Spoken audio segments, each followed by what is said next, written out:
ஹரே கிருஷ்ணா. பரம் ஜெயதே ஸ்ரீ கிருஷ்ண சங்கீர்த்தனம். ஜெய் ஸ்ரீல குருதேவ். ஸ்ரீமத் பாகவதம் தசமஸ்கந்தம் பார்க்கிறோம். பகவான் கிருஷ்ணருடைய தினசரி நடவடிக்கைகள் பற்றி பார்க்கலாம். பகவான் ஸ்ரீ கிருஷ்ணர் பிரம்ம முகூர்த்தத்திலேயே எழுந்து தெளிந்த நீர்ல முகம் கழுவிட்டு தியானத்தில் அமர்வார்.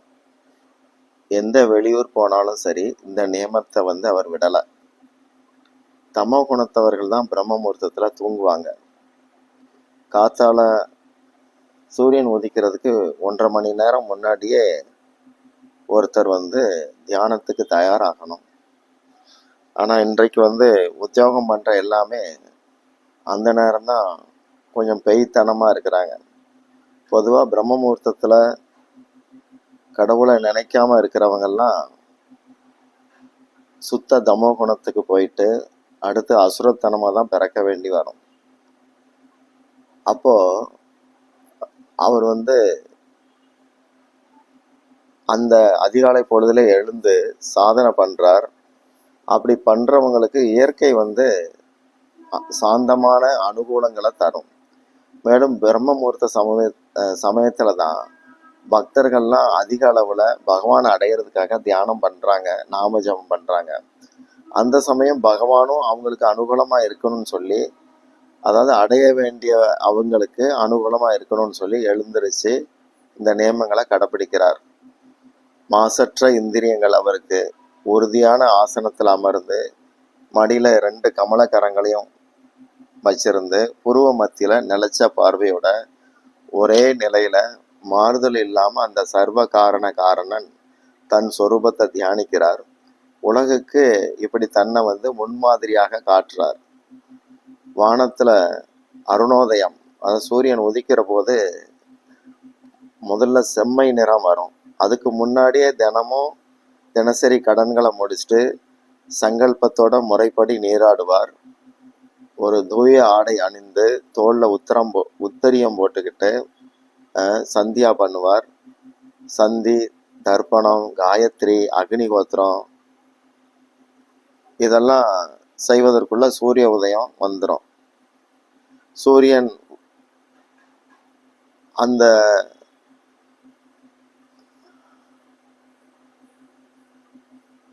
சூரியன் பாதி உதிக்கும் போதே ஸ்ரீ கிருஷ்ணர் சூரியனுக்கு அர்க்கியம் தருவார். தேவர்கள், ரிஷிகள், தாய் தந்தையர், குருமார்கள், அந்தணர்கள் பூஜை, வந்தனம், உபச்சாரம், தேவைப்படுறவங்களுக்கெல்லாம் தேவைகளை நிறைவேற்றுறது, இப்படி பொழுது அவருக்கு ஆரம்பிக்குது. கன்றோட இருக்கிற பசுக்களுக்கு பூஜை, பசுக்களுக்கு அலங்காரம், அதன் கொம்புகளில் தங்கத்தால் மூடி போடுறது, கால் குழம்புகளில் வெள்ளியில மூடி முத்துமாலை பசுக்களுக்கு அணிந்து சிறந்த பட்டு ஆடை பசுக்கள் முதுகலை பரப்பிட்டு கம்பளி, எல், தங்க குவியலோட தினந்தோறும் குடும்பஸ்தர்களுக்கு மற்றும் வேதியர்களுக்கு தானம் தருவார். அடுத்து மங்கள திரவியங்களை தொடுறதுக்காக கொண்டு வருவாங்க.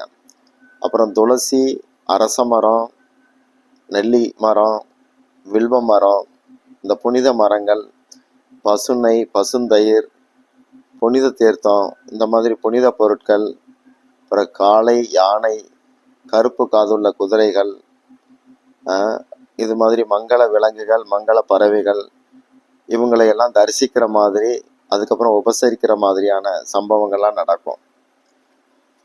யாராவது வேண்டுவோர் இருந்தா அடுத்து சுதர்மா சபையில சொல்லலாம். கிருஷ்ணருடைய சபைக்கு சுதர்மான்னு பேரு. அதுக்குள்ள வந்தாச்சுன்னா யாருக்கும் நோய் வராது, காலம் கிடையாது, ஆயுளும் அதுல கூடாது. துவாரகாவில் இது தினமும் பகவான் பின்பற்றிக்கிட்டு இருக்கிறார். வழக்குகள் எல்லாம் தள்ளிவிடத்தக்கதாகத்தான் வரும். ஒருத்தர் சொல்வார், எனக்கு நிறைய சேவை செய்து என்ன சோம்பேறி ஆக்குறாங்க, எனக்கு போதும் சேவை அப்படின்னு சொல்வார். ஆனால் இப்படி மூத்த மக்கள் சொல்ல இப்படி வர்ற விவகாரம்லாம் இப்படித்தான் இருக்கும். காரணம் இல்லாமல் எனக்கு நிறையா பரிசுகள் கொடுக்குறாங்க, அதை சேர்க்க என்னை வற்புறுத்துறாங்க, இப்படி ஒரு வழக்கு வரும். எல்லாம் தள்ளிவிடத்தக்கதாகத்தான் இருக்கும். அரசவை பணி இல்லாத போது சபையில் சொல் திறன் போட்டி, நடனம், இசை, பரிகாசம், ஓவியம், பாட்டு, இப்படி திறமைகளை வந்து துவாரகாதீசனுக்கு காட்டி மகிழ்விப்பாங்க. அவங்களுக்கு பகவான் கிருஷ்ணர் எதிர்பார்த்ததோட அதிகமாக பரிசுகள் கொடுப்பார்.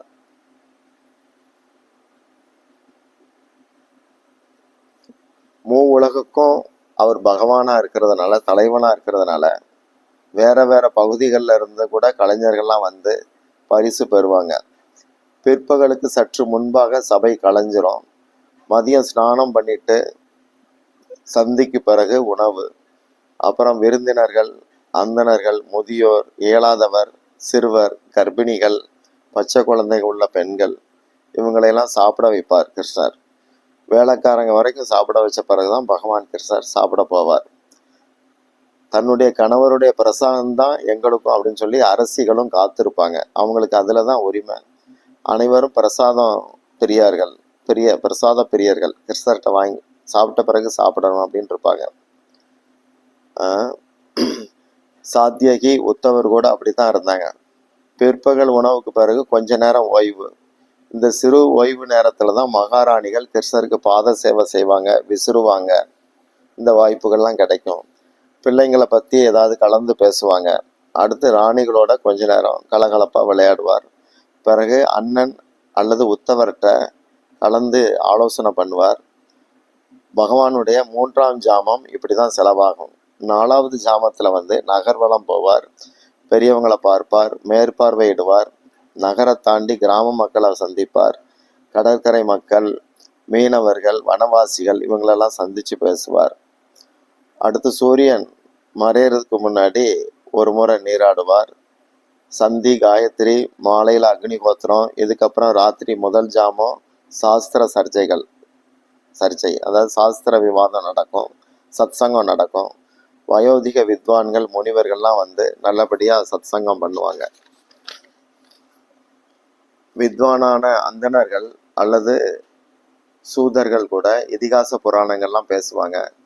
துவாரகாவில் இவங்களுக்கு பஞ்சமே கிடையாது. அவங்க சொல்ற கதைகளை பகவான் அமைதியா சிறந்த ஸ்ரோதாவாக இருந்து கேட்பார். எப்பவாவது கொஞ்ச நேரம் கிருஷ்ணர் பேசுவார், சத்தம் இல்லாமல் அமைதியாக பேசுவார். இப்படி இரவு 2ஆம் ஜாமம் ஆரம்பமாகும். மகாராணிகள் பக்கத்தில் அவங்கெல்லாம் வர புத்திர பௌத்திராதிகள் எல்லாம் கூடி இருந்து பேசுவாங்க. மருமகள்கள் எல்லாம் திரைமறைவில் கொஞ்சம் ஓரமாக அமர்ந்து இருப்பாங்க. சிறுவர்கள் எதையாவது பேச கிருஷ்ணர் அவங்களுக்கு விளக்கங்கள் கொடுப்பார், பாடம் ஏதாவது கற்பிப்பார். பிள்ளைகளுடைய கல்வி ஒழுக்கம் பற்றி விவரங்களை தினமும் கவனிச்சுக்கிட்டே இருப்பார். யாருக்கு என்ன சொல்லணுமோ, எதை கற்பிக்கணுமோ, என்ன பிரச்சனையோ அதுகளை எல்லாம் அப்படியே பூர்த்தி செய்வார். துவாரகாவில் எப்போவுமே எந்த ரிஷி வருவார், எந்த தபசி வருவான்னு சொல்ல முடியாது, நியமம் கிடையாது. 24 மணி நேரம் வருவாங்க. இந்த பிரம்மண்ய தேவன் அத்தனை பேரையும் நல்லபடியாக கவனிப்பார், ஓடி வந்து உபசரிப்பார். சொந்த வேலை எதுவாக இருந்தாலும் விட்டுட்டு வந்துடுவார். சரீர நினைப்பே இல்லாமல் எதையுமே ஈடுபாட்டோடு செய்வார் கிருஷ்ணர். கிருஷ்ணருடைய எல்லா காரியங்களும் உசிதமான முறையில் நடந்தபடி இருந்துச்சு, தினமும் தவறாமல். விருந்தினர், அந்தனர், வேதியர், குருமார்கள், உற்றார் மட்டுமின்றி மக்கள், பசு, பறவைகள் வரை எல்லாருக்கும் தினமும் கிருஷ்ணருடைய அன்பும் உபசரிப்பும் எந்த தடையும் இல்லாமல் கிடைச்சபடியே இருந்தது. இதை நாம் பாகவத்தில் பார்க்கிறோம். ஹரே கிருஷ்ணா.